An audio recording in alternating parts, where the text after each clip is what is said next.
Good morning, everyone. Virgo here. It is June 8th, 2020, and happy Monday to everyone.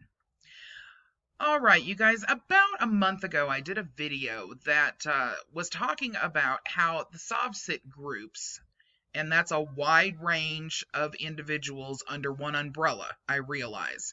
That includes the Moors, the Sovereigns, it includes the Constitutionalists, it includes the First Amendment auditors, and more. So please take what I'm saying as a wide umbrella when I say SovCits in this instance. They claim to be activists that are for the purpose of protecting our rights. But in reality, they're getting our rights taken away. For example, the SovCits and the Moors continually falsifying documentation through the UCC on deeds and through the UCC for financial statements, and these gurus that sell packages that are bogus to people continuously filing false liens. All of these things are actually slowly getting our rights completely removed. And if they're not getting our rights removed, what they are doing is they are pushing for much stricter and more expensive for the taxpayers scenarios. So, for example, with the UCC, if you file a false lien, it's now a felony in many of the states. For those that it is not, and it is a misdemeanor, a lot of the actual UCC offices are getting back the information that now they're being blamed, because why would you let a false filing go through the system? Well, the bottom line is they can't hire a bunch of attorneys to sit in the Secretary of State's office, which is just where you would go and do a public filing. The more and more that this continues to go on, it won't shut the government down. What it will do is it will create a much more expensive, through taxes of each individual state, scenario for those of us that are law-abiding citizens and do actually pay our taxes. It also is something where if you make a mistake, you may end up having to spend the money to hire an attorney because you could be considered a frivolous filer. And at that point, it could turn into a scenario that you're no longer even able to file your own lien, which could be a mess for people who on the side sell vehicles on a personal finance plan, for example. It's just really sad that these individuals are doing this, and they're not doing it for the claim that they're making. Most of them are doing it for some form of money, or they're doing it because they're trying to gum up the government system. Well, my idea of this I had seen happening through the offices of the Secretary of State throughout the country with regards to the false liens. Now we have a new scenario where Tucson, Arizona has created a new ordinance in order to deter the aggressive First Amendment auditors who continually are confrontational to the police officers when sometimes in scenarios that are really, really bad, like an automobile accident or some kind of dangerous scenario. Hi, Maisie. Say hello to everyone. So we're going to be taking a look at this article because this is a good example of what I was talking about in that particular video when I said we're going to start seeing people losing their rights because of these supposed warriors for the Constitution. All right. The Tucson Police Department will no longer be forced to star in videos that cater to cop haters. The City Council took action last week on a distinctly 21st century problem.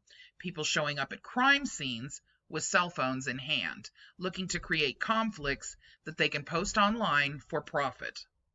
It's a trend seen by law enforcers around the country and around the state. The Arizona Daily Star found in a review of court records and related documentation. The provocateurs are part of a loose network of people who call themselves First Amendment auditors and claim they're protecting the public's right to monitor government activities. About a dozen such people are operating in Arizona, a former participant told the Star. He said some regard themselves as Sovsits, an ideology linked to, well, I'm not going to say it, but you can see it, according to the FBI.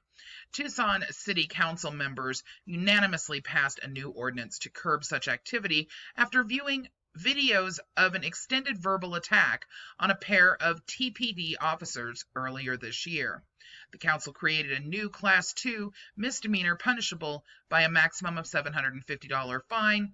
It allows TPD to arrest those who refuse to stay outside of the crime scene boundaries while filming at police calls.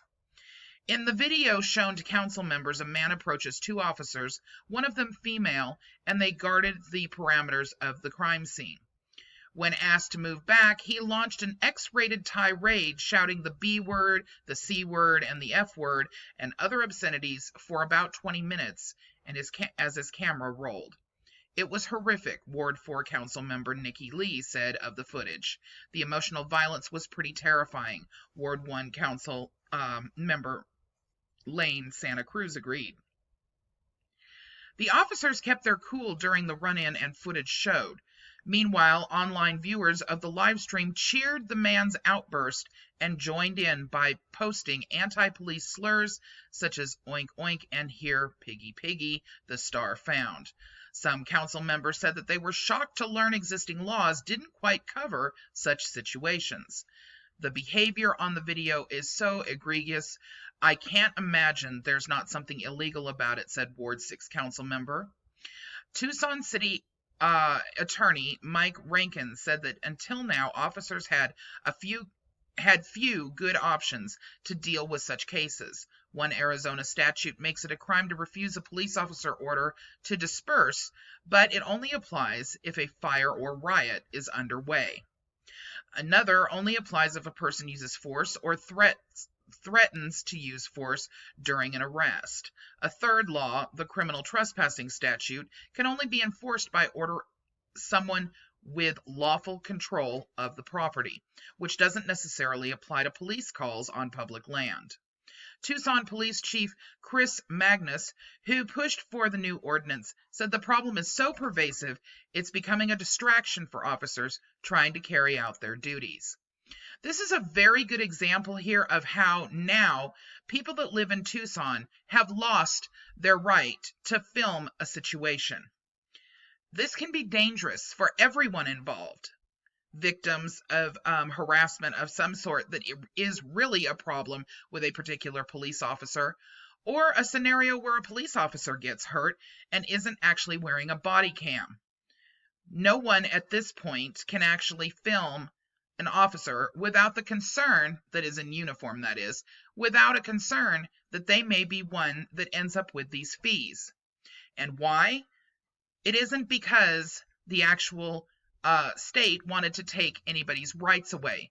It's because it became a necessity, because the First Amendment auditors could care less about the actual right to videotape in public police officers. The truth is, they're cop haters, and they wanted to go ahead and run their abuse on any officer that they saw fit, film it, and then make profit off of it on YouTube. When they saw the profit was such a high amount over time, they noticed that other people were noticing. And now we have a huge amount of them that are doing it. And as a result, some legislative action had to be taken place in order to stop these police officers from being harassed, and most of all, causing a disruption during a time period that could cost lives. Actual citizens' lives. When you are paying attention to videos where you believe that it's for a good cause, stop and think about both sides of the scenario and how this could affect everyone else. These people that sit in chats and cheer on a person who for 20 minutes is screaming and yelling at female police officers, terrible words and just horrific things, that's not helping your First Amendment right. Sooner or later, there's going to be a stop that's put to it, since it's actually obstructing their job. And when it's obstructing their job, it's putting actual citizens in harm's way. Funny enough, This is something that the majority of the people that I've spoken to would have actually agreed with doing, taking their own right away in order to stop these aggressive First Amendment auditors. Auditors, that should tell you something. All right, everyone, I just wanted to make sure this was posted for you to be able to take a look at. The link will actually be in the description so you can read the entire thing for yourself. I'm sure there will be more to this story, but never fear, we'll be moving on to the next city because this is becoming a huge problem. And quite frankly, not just the police officers and not just the politicians, but the actual citizens are getting sick of it. I hope everybody has a wonderful day, and I'll see you soon. Bye-bye.